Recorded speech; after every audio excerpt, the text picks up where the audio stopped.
안녕하세요, 진이었습니다. 고사양 노트북을 리뷰하는 영상들을 보면 영상 편집도 충분히 가능하다 이렇게들 많이 소개를 하는데, 이게 데스크탑이랑 비교했을 때 어느 정도 수준의 성능이 나오는지를 정확하게 알려주는 영상이 제 채널에도 없고 다른 채널을 봐도 잘 없더라고요. 그래서 굉장히 많이들 궁금해 하시고 이거는 꼭 비교를 해봐야 되겠다 싶어서 오늘 한번 비교를 해보도록 하겠습니다.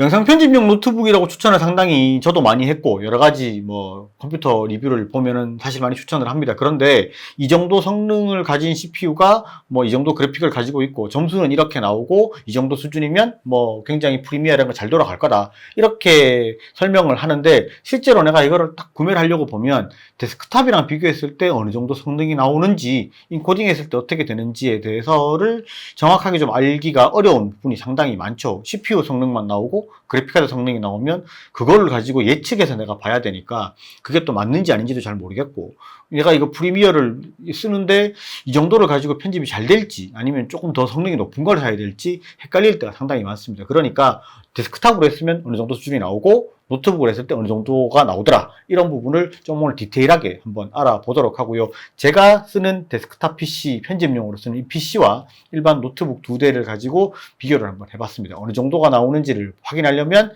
일단 데스크탑 PC의 사양부터 확인을 해봐야 되겠죠.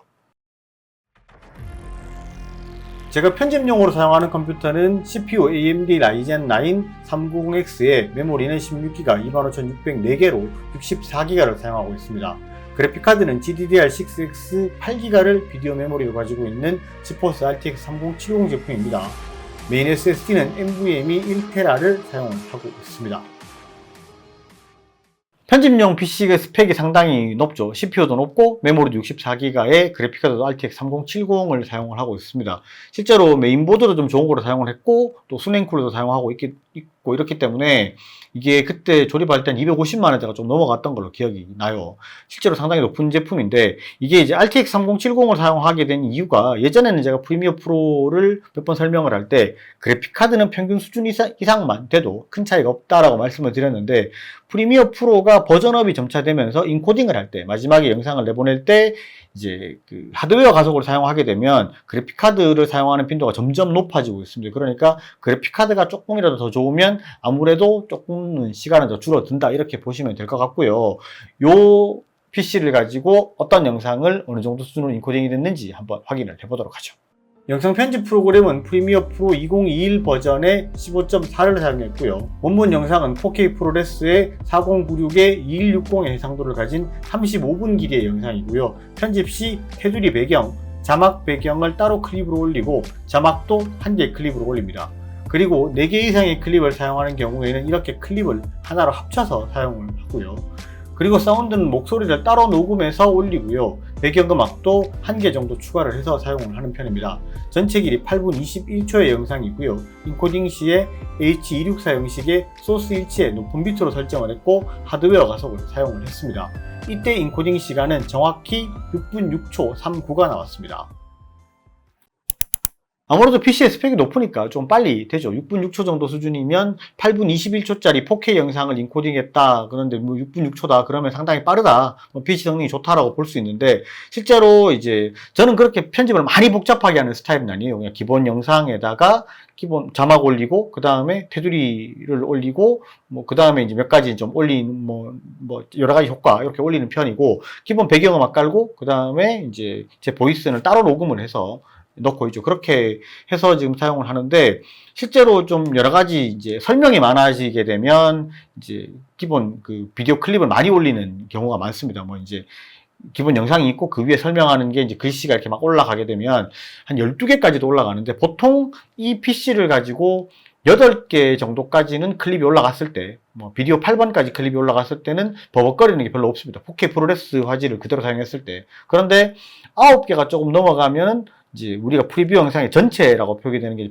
풀 해상도를 다 사용하게 되면 실제로 조금은 이제 버벅거리는 게 있습니다. 그래서 이제 2분의 1로 낮춰서 보기도 하는데, 실제로 여기서는 8개까지는 무난하고 이제 9개부터 조금은 버벅거리는 게 있고, 이제 12개 이상을 쌓게 되면 아무래도 조금 4분의 1 정도 수준으로 해상도를 낮춰야 되는 그런 게 좀 있습니다. 그러면 이 제품이랑 비교했을 때 노트북을 어떤 제품을 썼는지 확인을 해보도록 하죠. 첫 번째로 비교한 노트북은 ROG 스틱스 G713QM BR59391입니다. CPU는 AMD R9 5900HX에 기본 메모리 16기가에 16기가 하나를 추가해서 32기가로 구성을 했고요. 그래픽카드는 RTX 3060이고 TGP 115W에 그래픽 메모리는 GDDR6 6기가입니다.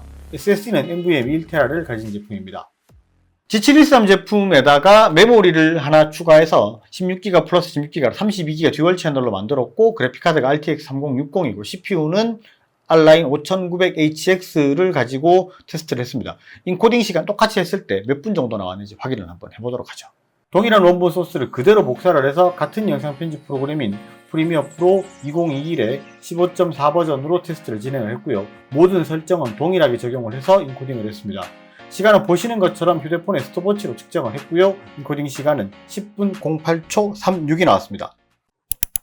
인코딩 속도가 상당히 괜찮게 나오죠. 실제로 10분 10초 정도가 조금 넘었으니까 이 정도 수준이면 굉장히 만족할 만한 정도의 제품이다라고 볼 수 있어요. 데스크탑이 250만원짜리가 좀 넘는 제품에 편집을 했는데 이제 6분 6초 나왔는데 노트북을 가지고 10분 10초가 나왔다 그러면 사실 이제 현업에서 사용을 하시더라도 불편함이 전혀 없이 사용할 수 있을 정도 수준은 충분히 되죠. 그래서 실제로 제가 처음에는 이제 이 제품 노트북과 데스크탑을 그냥 단순히 비교만 해보려고 하다가 이거 생각보다 이 성능이 괜찮은데 이거 그러면 요거보다 조금 낮은 PC를 가지고도 한번 해봐야 되겠다라고 생각을 해서 지금 뒤에 있는 이 제품이죠. FX506HC입니다. 이 제품 스펙이 어떻게 되고 영상 인코딩 했을 때 몇 분이 나왔는지 얘도 한번 확인을 해보죠.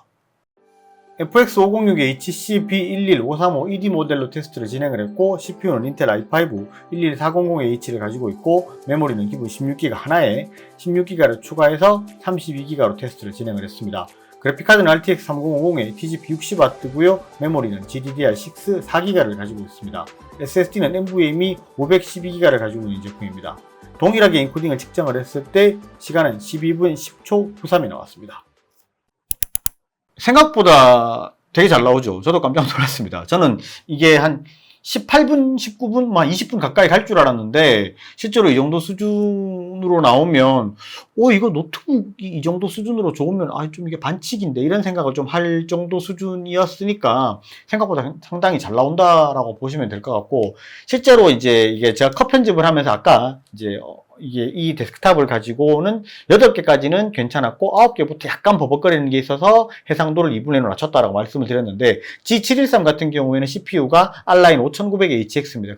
이 제품은 4K 프로레스 화질, 제가 올린 그 화질 영상을 가지고 6개까지 올렸을 때는 전혀 불편함 없이 됐고 7개를 올리니까 이게 2분의 1로 낮춰야 되겠다는 생각을 했어요. 제가 편집하는 기준으로 봤을 때 그렇게 낮춰서 했고, 실제로 이제 이놈 그 i5 11400H를 가진 이 제품 같은 경우에는 4개까지는 괜찮고 5개까지 올렸을 때도 좀 이 정도면 약간 괜찮은가 이렇게 하다가 그대로 했고, 6개까지 올렸을 때는 이제 2분의 1로 이제 해상도를 낮춰서 편집을 했습니다. 그러니까 실제로 편집을 할 때 이 정도 수준이면 되게 복잡하게 하지 않고 심플하게 하는 수준이다 그러면 괜찮을 것 같고, 만약에 그냥 이제 내가 많이 이렇게 좀 층을 쌓고 비디오리를 많이 쓰는 편이다 그러면은 이제 CPU를 조금 더 높은 쪽으로 가시는 게 좋을 것 같고, 그게 아니고 일반적으로 그냥 4K 영상 같은 경우도 단순하게 한두 개 정도 수준만 해서 사용을 한다 그러면은 이 제품을 사용하셔도 거의 불편함 없이 현업에서 사용할 수 있을 정도 수준으로 충분히 될 것 같습니다.